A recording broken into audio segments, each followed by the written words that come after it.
Tahun 2019, Indonesia pernah naik kelas menjadi negara berpenghasilan menengah ke atas. Namun setahun kemudian Bank Dunia kembali menurunkan statusnya karena angka pendapatan merosot. Mengingat pandemi, hal ini tidak mengagetkan dan banyak yang malah berpendapat performa Indonesia masih cukup baik. Namun, terlepas dari pandemi, Indonesia masih menunjukkan kesulitan melewati middle income trap. Alasannya, karena kebanyakan pekerjaan di Indonesia sekarang masih berkualitas rendah. Maksudnya apa sih?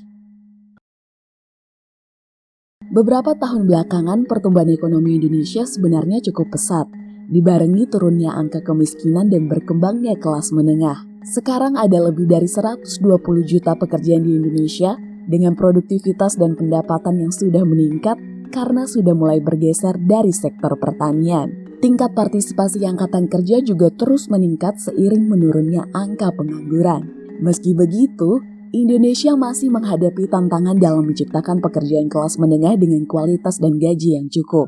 Kenapa? Karena 50% pekerjaan yang tercipta di 2 dekade terakhir berproduktivitas rendah dan penghasilannya di bawah angka minimum untuk hidup kelas menengah. Nyatanya, dari 85 juta orang yang berpenghasilan, hanya 13 juta yang dapat menghidupi keluarga beranggotakan 4 orang dengan gaya hidup kelas menengah. Selebihnya, sekitar 47% penduduk Indonesia terjebak sebagai aspiring middle class.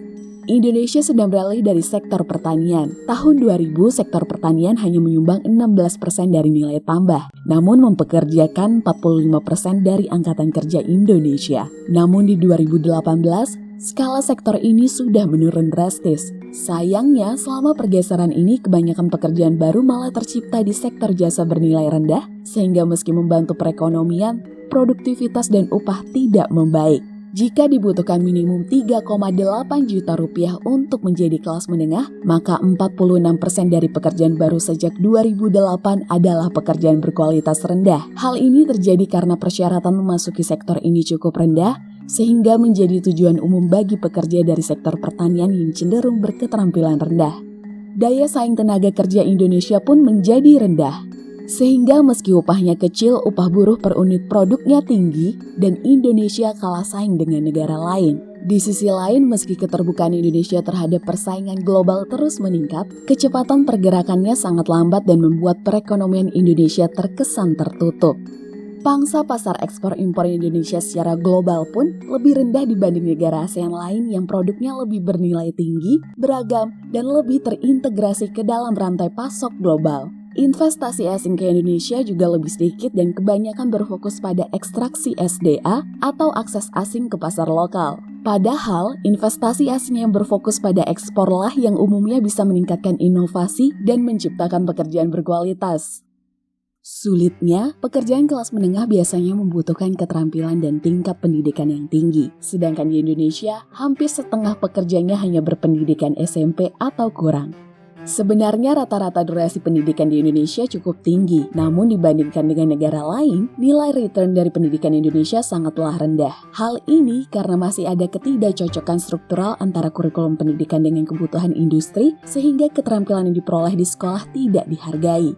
Sekarang hanya 3 dari 10 orang di Indonesia mampu memenuhi kebutuhan industri. Masalahnya di Indonesia, perusahaan formal atau asing yang mampu menawarkan pekerjaan berkualitas tinggi hanya mampu menyerap sedikit sekali pekerja. Sedangkan pekerjaan berproduktivitas dan gaji rendah malah merajalela. Sedangkan kebanyakan perusahaan enggan menawarkan pelatihan untuk pekerjanya. Struktur perekonomian Indonesia pun cenderung tidak kondusif untuk menopang pembentukan pekerjaan kelas menengah karena 2 dari 3 usaha yang ada saat ini adalah usaha informal rumahan. Umumnya, pekerjaan berkualitas yang memberikan gaji tinggi memang berada di sektor jasa berproduktivitas dan nilai tinggi. Kabar baiknya, sejak 2010, sektor ini terus bertumbuh lebih cepat daripada sektor lainnya yang bernilai rendah. Sayangnya, sektor ini tidak bisa diandalkan sepenuhnya untuk menyediakan lapangan pekerjaan yang banyak terutama di jangka pendek dan menengah. Di Indonesia, justru sektor manufakturlah yang berkesempatan lebih besar untuk menyediakan lapangan pekerjaan yang berkualitas relatif baik. Sektor ini menyediakan upah tetap yang cukup sambil menyerap tenaga kerja yang pendidikannya terbatas karena untuk masuk, standar keterampilan yang dibutuhkan tidak terlalu tinggi. Karena nyatanya, pemerintah tidak bisa sepenuhnya berfokus pada peningkatan keterampilan dan transformasi struktural pendidikan karena manfaatnya baru akan terasa di jangka panjang. Strategi untuk sekarang pun perlu memikirkan stok pekerja yang memang sudah ada yang kebanyakan berketerampilan rendah dan sedang. Bank Dunia pun menyarankan 3 strategi. Pertama, meningkatkan daya saing dan produktivitas secara keseluruhan di semua sektor. Caranya dengan memperbaiki kebijakan untuk mendorong kompetisi pasar agar perusahaan terus berinovasi dan melalui peningkatan investasi asing untuk mendorong spillover teknologi. Pengembangan produktivitas dan kompetensi UMKM juga perlu menjadi fokus. Contohnya dengan menghubungkan UMKM dengan rantai pasok global, mengingat banyaknya lapangan pekerjaan yang diciptakan sektor ini. Agar produk UMKM dapat menjadi komoditas ekspor, pemerintah perlu menjembatani penyampaian berbagai jenis informasi untuk meningkatkan kompetensi. Kedua, meskipun penerapan reformasi struktural harus merata, Indonesia perlu menempatkan prioritas pada sektor yang memang mampu menciptakan dan menyerap pekerjaan kelas menengah yang lebih produktif. Ketiga, proses pembangunan SDM yang lebih berkualitas harus terus berjalan karena angkatan kerja yang terampil juga akan menarik perhatian perusahaan asing yang lebih kompetitif untuk berinvestasi dan mampu memanfaatkan spillover yang dibawa.